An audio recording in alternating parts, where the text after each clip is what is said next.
아, 지지난주에인가요? 제가 설교를 했을 때 왜 예수인가라는 제목으로 설교 말씀을 전했습니다. 그때 말씀드리기를 하나님께서 예수를 믿어야만 구원을 받을 수 있다고 정하셨기 때문에 다른 길은 없다고 말씀을 드렸습니다. 또 오늘 우리가 읽은 말씀에 베드로의 고백이 나는 죄인이로소이다 하는 말씀을 가지고 이 시간에 말씀을 전할 터인데 왜 예수인가의 두 번째 설교라고 할 수가 있겠습니다. 왜 꼭 예수를 믿어야 하는가? 첫 번째는 하나님께서 그렇게 정하셨기 때문입니다. 이건 그 어느 누구도 바꿀 수가 없는 것입니다. 다른 이로서는 구원을 받을 수 없나니 천하 인간의 구원받을 만한 이름을 주신 일이 없음이니라. 예수 그리스도 외에는 우리에게 구원받을 이름을 주신 일이 없습니다. 자기의 능력으로 구원받을 수 없고 다른 유명한 선인이나 현자들이나 그런 사람들의 이름으로 구원을 받을 수가 없어요. 오직 예수 그리스도의 이름으로만 구원을 받을 수밖에 없기 때문에 꼭 예수를 믿어야 하는 거죠. 그리고 또 왜 꼭 예수를 믿어야 하느냐 하면 바로 우리가 죄인이기 때문에 그렇습니다. 요즘 교회에서 설교하면서 죄 얘기를 잘 안 합니다. 왜냐하면 사람들이 듣기 싫은 얘기는 듣고 싶어 하지 않기 때문에 그렇습니다. 듣기 좋은 얘기만 듣고 싶어 하기 때문에 그렇습니다. 그래서 요즘 교회에서 행해지는 설교들 가운데 죄 얘기, 회개 얘기, 회개가 한국 교회에서 사라진 지 오래되었습니다. 심판 얘기, 그런 얘기, 속죄 얘기, 이런 얘기들, 죄와 관련된 얘기들은 다 없어졌어요. 그죠? 그리고 예수 믿으면 다 하나님의 자녀 되었다고 하고 복 받으라는 얘기만 합니다. 기도하면 꿈이 이루어지고 소원이 이루어지고 장사가 잘 되고 건강해지고 능력 받아서 하나님께 쓰임 받고 좋은 얘기만 합니다. 근데 베드로가 예수님을 처음 만났을 때의 장면을 오늘 우리가 읽은 말씀 누가복음에서 나타내고 있는데요. 밤새도록 베드로가 고기를 잡았습니다. 베드로와 안드레가 형제였었고요. 야고보와 요한이 형제였었습니다. 그들은 다 갈릴리 호숫가에서 고기를 잡는 어부들이었어요. 특별히 베드로, 안드레와 야고보와 요한은 고기를 잡는 데 있어서 동업자였습니다. 같이 함께 합력하여서 힘을 합쳐서 같이 고기를 잡는 동업자로서의 관계를 가지고 있었던 사람들이죠. 근데 밤새도록 고기를 잡았는데 한 마리도 잡지 못했습니다. 그리고 아침이 되었는데 예수님께서 갈릴리 호숫가에 베드로의 배에 가까이 오시더니 그 배에 오르시고 그리고 배를 육지에서 조금 떼기를 청하셨습니다. 육지에서 조금 떼고 예수님은 배를 타고 육지에서 조금 떨어져 배 위에 계시고 사람들은 호숫가에 둘러서 있었습니다. 그리고 예수님께서 말씀을 전하셨죠. 그리고 난 다음에 베드로에게 이야기를 합니다. 깊은 데 가서 그물을 던져라. 베드로가 고백합니다. 선생님이여, 우리가 밤새도록 고기를 잡았지만 한 마리도 잡지 못했습니다. 그러나 말씀에 의지하여 우리가 그물을 내리리이다 하고 예수님이 말씀하신 대로 깊은 데로 가서 그물을 던지니까 그물이 찢어지도록 고기가 걸렸습니다. 한 배에 가득 담을 수가 없어서 동무의 배를 손짓하여 불러서 배를 오게 하고 잡힌 고기를 끌어올리니까 두 배에 가득하게 되었다라고 말을 합니다. 그 크고 놀라운 기적이죠. 그 기적이 예수 그리스도로 말미암아 벌어진 사건을 기록하고 있습니다. 그리고 두 배에 가득 찬 고기를 싣고 두 배를 육지에 대었을 때에 사람들은 고기가 그렇게 많이 잡힌 것에 놀랐습니다.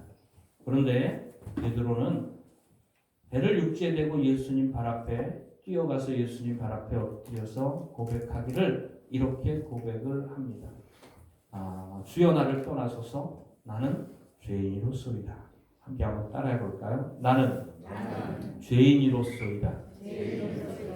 베드로의 입술에서 인생에 있어서 아마 처음 나온 고백이라고 하는 것입니다.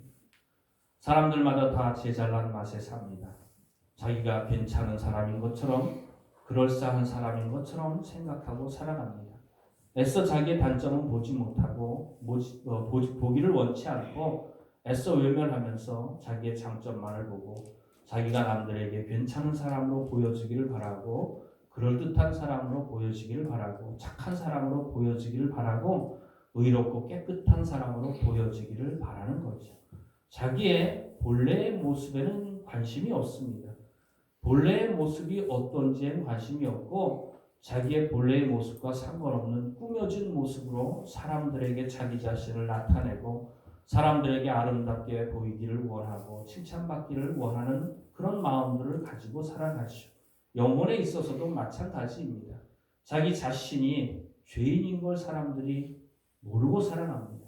혹 알더라도 외면하며 살아가고 그것이 인생에 그렇게 큰 문제가 아닌 것처럼 대수롭지 않게 생각하면서 넘어가는 그런 모습들을 가지고 살아가고 있죠. 그런데 베드로는 예수님께서 그 놀라운 기적을 행하셨을 때에 두렵고 떨리는 마음이 들었어요. 여러분들 한 번에 그물질로 2배의 고기가 가득 담길 정도로 고기가 많이 잡히면 여러분들은 무엇 때문에 놀라겠습니까? 다른 사람들은 고기가 많이 잡힌 것 때문에 놀랐어요. 9절 말씀에 보면은 이는 자기 및 자기와 함께 있는 모든 사람이 고기 잡힌 것으로 말미암아 놀라고. 다른 사람들은 무엇 때문에 놀랐어요? 고기 잡힌 것이 많아서 놀랐습니다.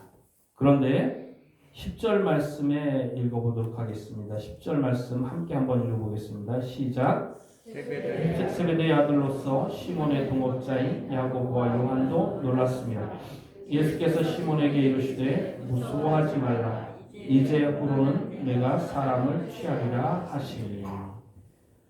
세베대의 아들로서 시몬의 동업자인 야고보의 요한도 놀랐는데 이들도 고기 잡힌 것으로 말미암아 놀랐어요. 다른 사람들처럼 고기 잡힌 것으로 말미암아 놀랐어요. 그런데 베드로는 어떤 마음을 가지고 있었다고 예수님이 얘기를 합니까?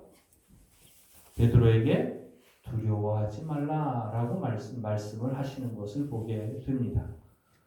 베드로가 예수님을 만나고 난 다음에 주여 나를 떠나소서 나는 죄인이로소이다 하면서 마음속에 두려운 마음을 가졌어요. 다른 사람들은 이 마음을 느끼지 못했습니다. 다른 사람들은 그저 고기가 많이 잡힌 사실에 놀랐어요. 근데 베드로는 예수님이 행하신 그 기적 앞에서 자기 자신의 죄를 보게 되는 일을 경험하게 됩니다. 저분은 내가 감히 가까이 할 수 없는 거룩하신 분이고 능력이 있으신 분이고 저분 앞에 나는 한낱 멸망받아 마땅한 죄인이라는 사실을 깨달아 알게 됩니다. 그러면서 두렵고 떨리는 마음을 가지고 주여 나를 떠나소서 나는 죄인으로소이다 라고 고백하는 모습을 보게 됩니다. 교회에 나오면 우리가 교회에 나오기 전에 이 사실을 분명히 알아야 되는데 내가 죄인이라는 사실을 분명히 알아야 되는 거예요. 우리가 예수를 믿으면 구원을 받죠. 구원을 받기 위해서는 그 전에 꼭 해야 되는 것이 회개를 해야 됩니다. 세례 요한이 광야에서 요단강가에서 사람들에게 회개하라 천국이 가까이 왔느니라 외쳤죠. 천국은 우리의 눈앞에 가까이 있습니다. 그 천국은 죽은 후에 가는 천국이 아니라 이 땅에서 하나님과 함께 동행하면서 누리는 천국인데 이 천국은 가까이 있습니다. 우리에게 가까이 있지만 그 천국으로 들어가는 문은 바로 회개를 통해서 들어갈 수 있는 거예요. 회개하는 자에게 하나님의 나라가 주어지게 되는 것입니다. 그러나 회개하지 않는 자는 절대로 하나님의 나라에 들어갈 수 없습니다. 회개하기 위해서는 무엇을 깨달아야 되느냐 하면 내가 죄인인 것을 깨달아 알아야만 회개할 수 있어요. 아니 자기가 죄인인 것도 모르는데 회개할 수 있겠습니까? 회개하지 않았는데 어떻게 믿음을 가지고 구원을 받을 수 있겠습니까? 믿을 필요도 없고 구원받을 필요도 없다고 착각하고 생각하고 살아가겠죠.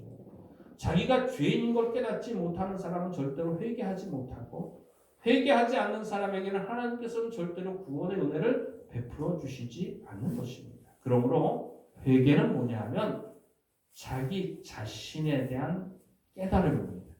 내가 어떠한 존재인지에 대한 깨달음이 바로 회개입니다. 그러니까 구원받기 위해서는 반드시 내가 어떤 존재인지를 깨달아 알게 되어야 하는 거예요. 이걸 좀 어려운 말로는 자기인식이라고 이야기합니다. 한번 따라해 봅시다. 자기인식. 쉬운 말로는 너 자신을 알라라고 얘기를 합니다. 옆에 사람에게 서로 얼굴 보면서 당신이 당신 자신을 잘 알기를 바랍니다. 시작.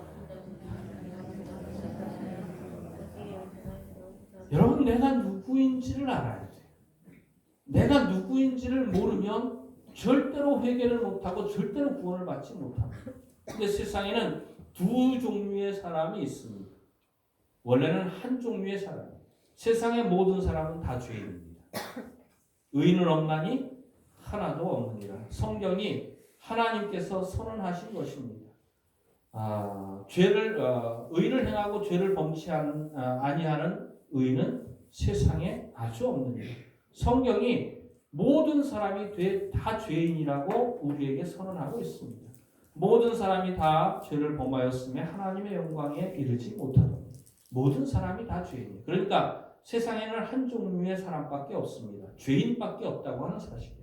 이 땅에 태어나는 사람은 누구든지 간에 죄인으로 태어나서 죄 가운데 살다가 죽으면 심판받고 영원한 멸망을 받게 되는 것이 이 세상에 모든 죄인으로 태어난 사람들에게 정해져 있는 운명이요 숙명과도 같다고 하는 것입니다. 그런데 그 죄인을 두 종류로 나누어 보면 두 가지 종류의 죄인이 있습니다. 하나는 자기 자신이 죄인인 줄 모르는 죄인이 있어요. 또 한 종류의 죄인은 자기 자신이 죄인인 줄 아는 죄인입니다. 자기 자신이 죄인인 줄 모르는 죄인은 구원받을 가능성이 있어요, 없어요? 구원받을 가능성이 없어요. 죄인은 다 예수님의 은혜를 필요로 하고 십자가의 공로를 필요로 하고 다 구원받아야 되는데 자기가 죄인인 줄 모르면 절대로 십자가 앞에 나오지도 않고 하나님 앞에 엎드려서 구원해달라고 간구할 수도 없는 거예요. 자기가 멀쩡한 줄로 알고 인생을 살아갑니다.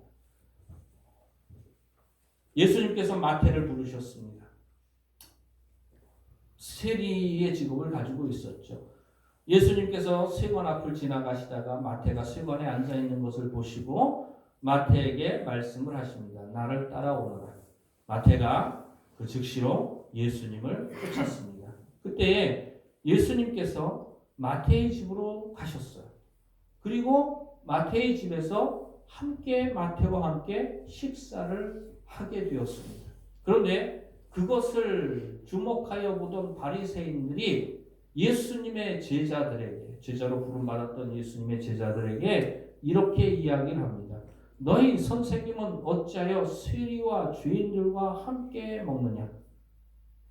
그때에 예수님께서 하신 말씀이 뭐냐 하면 내가 의인을 부르러 온 것이 아니라 죄인을 부르러 왔노라. 건강한 자에게는 의원이 쓸데없고 병든 자에게라야 의원이 쓸데있느니라 라고 말씀을 하셨습니다. 마태의 집에 있던 사람들 가운데 그것을 쳐다보던 사람들 가운데 수없이 많은 사람들이 다 있지만 그 사람들이 다 한 종류의 사람들이에요. 뭡니까?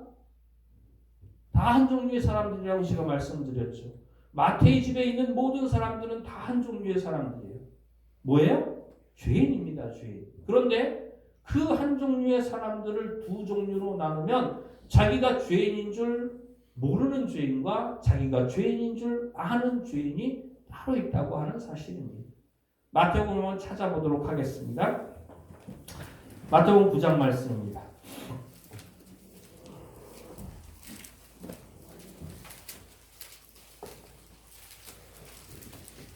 마태복음 9장 9절 말씀부터 보시겠습니다.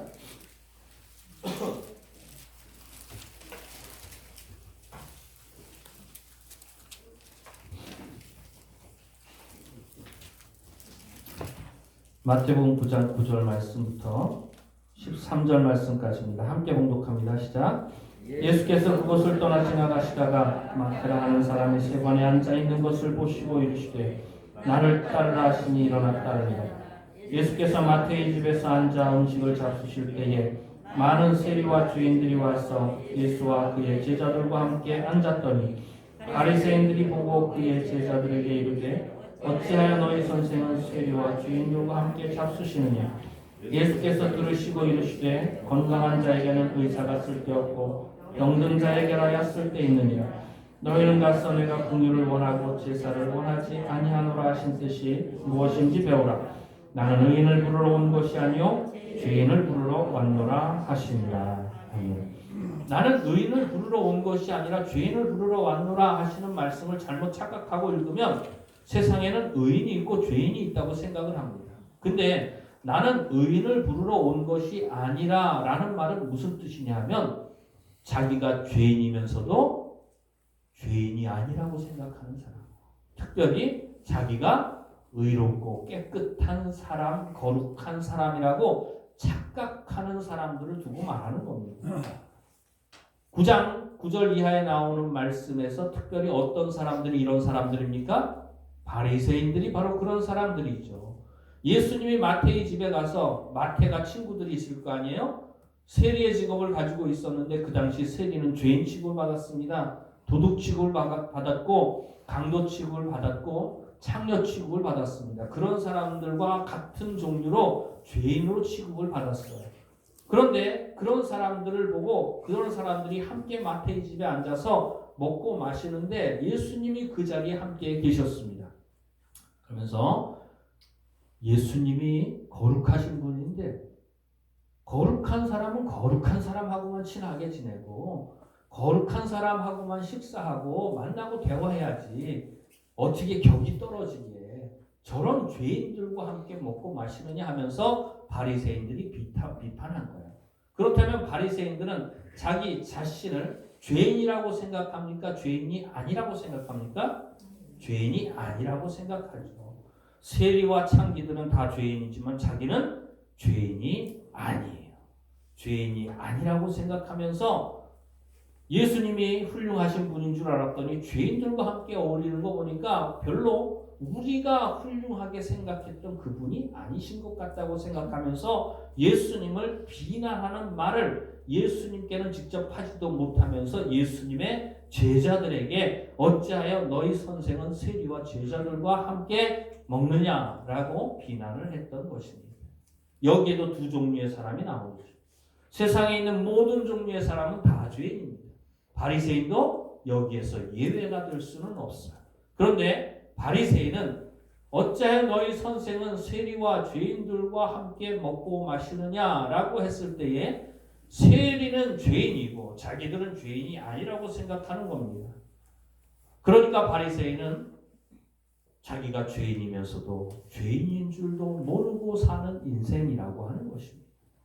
그러나 마태도 마태의 친구들도 예수님과 함께 그 자리에서 먹고 마셨던 사람들도 다 자기 자신을 무엇라고 알고 있느냐 하면 죄인이라고 생각하고 있었다고 하는 사실입니다. 한 군데만 더 찾아보도록 하겠습니다. 누가복음 19장 말씀입니다.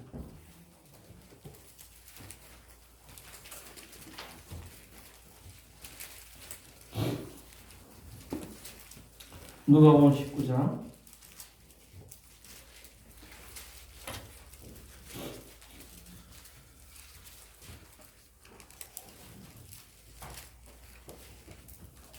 1절 말씀부터 10절 말씀까지입니다.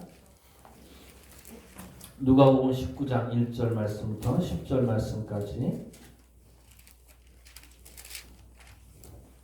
함께 봉독합니다. 시작.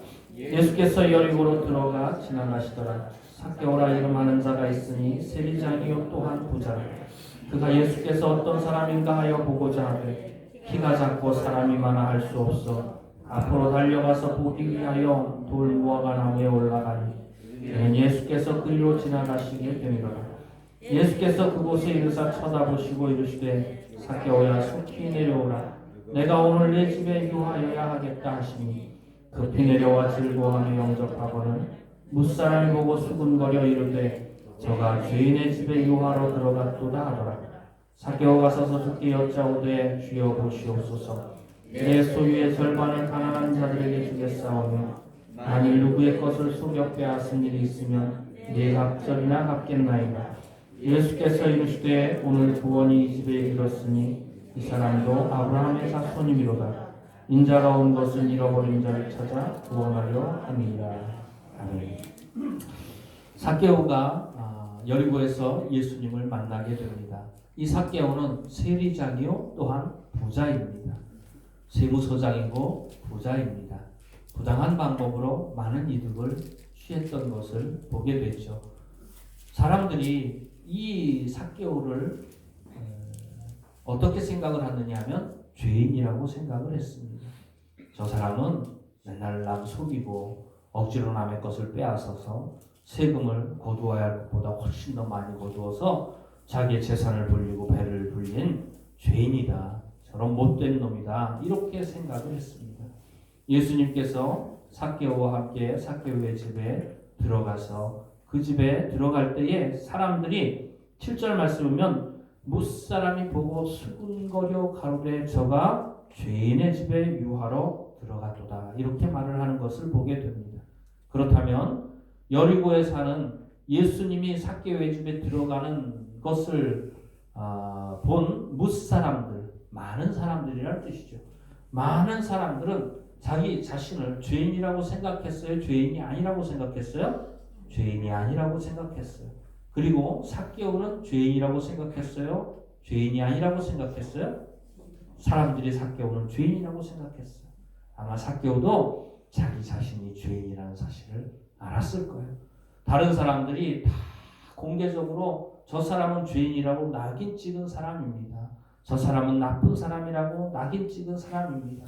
그런 소리를 평생을 들어왔겠죠. 돈이 많았어도 지위가 높았어도 사람들로부터 따돌림을 받고 무시와 멸시를 받으며 죄인 취급을 받으며 인생을 살아왔을 것입니다. 삭개오는 자기가 죄인인 것을 알았죠. 그러니까는 예수님께서 내가 오늘 내 집에 유하러 들어가야 하겠다 라고 하는 그 말씀을 듣고 즐거워하며 나무에서 내려와서 예수님을 자기 집으로 모셔드리려 했지만 그러나 예수님을 자기 집에 모셔드리기 전에 예수님 앞에 그렇게 고백을 합니다. 주여 내 소유의 절반을 팔아서 가난한 사람들에게 나누어 주겠사오며 지금까지 자기 자신이 재산을 잘 사용했다는 생각이 들었어요? 잘못 사용했다는 생각이 들었어요? 잘못 생각했다는 사실이 깨달아졌다고 하는 겁니다. 내가 물질에 너무 매여 살았구나라는 생각을 했다고 하는 사실입니다. 누굴 만났을 때? 예수님을 만났을 때. 예수님 앞에서 베드로가 고백했잖아요. 주여 나를 떠나소서 나는 죄인이로소이다. 누구를 만났을 때? 예수님을 만났을 때.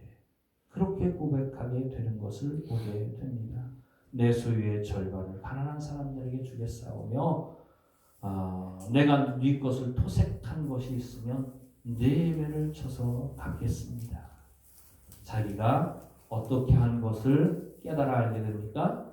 토색한 것을 깨달아 알게 됩니다. 토색이라는 말이 무엇이냐면 남의 것을 억지로 빼앗아 취하는 것을 토색이라고 하는 것입니다. 그러니까 억지로 남의 것을 빼앗아서 자기의 재산을 불린 죄가 생각이 났다고 하는 사실입니다. 그런데 이 삭개오는 자기 자신이 죄인인 줄 알고 예수님 앞에 고백하게 되는 것을 보는데 이 삭개오와 예수님을 바라보는 여리고의 사람들은 자기 자신들이 죄인이 아니라고 생각하는 것을 보게 됩니다.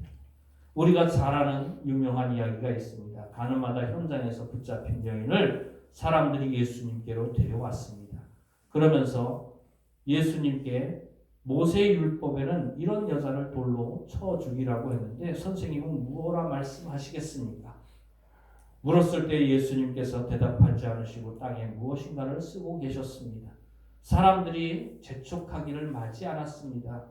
예수님이 대답이 없으시니까 계속해서 예수님께 대답을 요구했습니다. 그때 예수님께서 그들에게 일어나서 말씀하시기를 너희 중에 죄 없는 자가 먼저 돌로 치라 이렇게 이야기를 하고 다시 몸을 부풀려 땅에 글씨를 쓰시기 시작을 했습니다. 그때에 예수님의 말씀을 들은 사람들이 어른으로부터 시작하여 젊은이까지 각자 자기 집으로 돌아가고 예수님과 그 여인 외에는 남지 않았다고 말하고 있습니다. 가나마다 현장에서 붙잡힌 여인, 죄인이라는 사실을 우리가 분명히 알겠죠. 자기 자신도 자기 자신이 죄인이라고 생각을 분명히 했을 것입니다. 그 죄 때문에 수치스럽고 부끄럽고 그 죄가 들통나고 탄로가 나고 사람들에게 붙잡혀 와가지고 돌에 맞아 죽을 위기에 처해 있는 그 여인은 누구보다도 절실하게 자기 자신이 죄인이라는 사실을 분명하게 인식을 했을 겁니다. 자기 자신이 죄인이라는 인식, 죄인이라는 깨달음 그 여인에게 있었겠지만 그 여인을 붙잡아서 예수님께로 데려온 사람들은 자기 자신들이 죄인이 아니라고 생각을 했습니다. 이 여자는 죄인이고 이 여자는 간음죄를 지었고 이 여자는 돌에 맞아 죽어 마땅한 인생인데 예수님께서 무엇라 대답하시나 보자. 모세의 율법대로 돌로 쳐 죽이라 하면 당신이 지금까지 사랑을 얘기했는데 당신의 가르침이 다 헛된 것 아니오라고 예수님을 함정에 빠뜨리고 올무에 걸려고 하는 거고 그 여인을 사랑으로 용서해주고 놓아주라 하면 당신이 모세의 율법을 어겼으니 당신은 죄인이라고 올무에 걸고 올무에 걸기 위해서 두 가지 함정을 파놓고 이걸 선택하든지 저걸 선택하든지 걸리게 교묘하게 함정을 파놓고 그렇게 예수님을 시험했던 것이죠. 그런데 예수님께서는 너희 중에 죄 없는 자가 먼저 돌로 치라. 그때 저 여인을 어떻게 해야 되겠습니까? 예수님께 대답을 재촉하던 사람들이 다 돌아갔어요. 저 여인만 죄인인 줄 알았는데 그들이 예수님의 말씀을 듣고 깨달은 것이 뭐냐면 내가 죄인이 아닌 줄 알았는데 나한테는 죄가 없는 줄 알았는데 나도 죄인이고 나한테도 죄가 있다는 사실을 깨달아 알게 되는 것을 봅니다. 여러분들 세상에는 딱 한 종류의 사람밖에 없어요. 이 세상에 태어난 사람은 예외 없이 누구나 다 죄인입니다. 그런데 자기가 죄인인 걸 모르는 죄인들이 있고 자기가 죄인인 걸 아는 죄인이 있어요. 우리가 예수 믿고 교회 다니잖아요. 교회 안에 이렇게 오늘도 모여가지고 함께 예배 드릴 사람들이 있는데 여기에는 딱 한 종류의 사람밖에 없습니다. 어떤 사람밖에 없어요? 죄인밖에 없어요. 근데 혹여나 여기에 자기가 죄인인 줄 모르는 사람이 있을까 두렵습니다. 자기가 죄인 줄 모르는 사람은 예수도 필요 없어요. 용서도 필요 없어요. 믿음도 필요 없어요. 구원도 필요 없어요. 예수가 필요 없는 겁니다. 그러나 자기가 죄인이라고 생각하는 사람은 자기가 죄 때문에 받아야 될 심판을 두려워하고 떠는 마음이 들고 거기에서 벗어나기를 영원하면서 하나님께서 구원의 방법으로 예수 그리스도를 말씀해 주셨으니 이 예수를 내가 믿고 진정으로 구원받기를 원합니다. 사모하는 마음을 가지게 하나님께서 인도하시고 하나님께서 구원하시기를 사모하며 하나님 앞을 떠나지 않고 기도하고 간구하는 가운데 하나님께서 믿음을 주시고 구원해 주시는 은혜를 베풀어 주시고 그 은혜를 체험하게 되는 일들이 일어나게 된다고 하는 것입니다. 그러니까 우리가 구원받기 전에 필요한 것이 뭐냐 하면 자기인식. 내가 누구인지 분명히 알아야 돼요. 우리는 모두가 다 죄인입니다. 여러분 한 사람 한 사람이 각 사람이 내가 죄인이라는 사실을 깨닫는 데부터 우리의 믿음의 여정이 시작되어지기를, 구원의 여정이 시작되어지기를 주의 이름으로 축원을 드립니다. 그렇게 내가 죄인이라는 사실을 인식하고 죄 때문에 영원히 멸망받고 지옥의 형벌을 받아 마땅한 인생이라는 것을 깨달아 알고 그 영원한 멸망의 두려움과 떨림 가운데에 애통하며 회개하는 마음으로 하나님 앞에 구원해 주시기를 간구하는 모든 사람들을 하나님께서 반드시 예수를 믿는 믿음을 주시고 구원해 주실 줄로 믿습니다. 우리 각 사람이 이 모두가 다 내가 누구인지를 온전히 깨달아 알아 하나님이 죄인에게 예비하신 그 구원의 길을 우리가 온전히 그 은혜를 받아 누리고 구원의 확신 가운데서 살아가는 저와 여러분이 되어지기를 주의 이름으로 축원을 드립니다. 기도드리시겠습니다.